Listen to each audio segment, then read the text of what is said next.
La campana.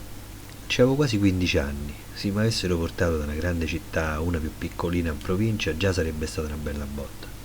Ma mi trovai a scambiare un palazzone dei 12 piani, la via dove ero nato, l'Amici e Roma, con un vecchio caserone di campagna a mezzo al nulla totale.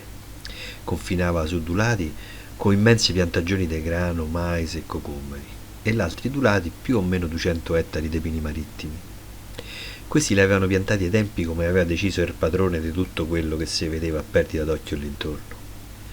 Si racconta che Borghese, il conte, avesse voluto con gran cura fossero piantati a pari distanza uno dall'altro e che fossero potati in maniera da farli crescere con due tronchi a formare una V, per tutto in onore della nascita della figlia Valeria.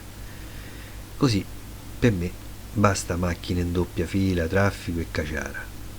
Dalla finestra nuova, che pareva il punto di un dado tutto rosa incorniciato da una splendida bucambilla, si vedeva solo via dalla Campana, antica via romana che pare portasse a Napoli, da cui è il nome di tutta quella zona.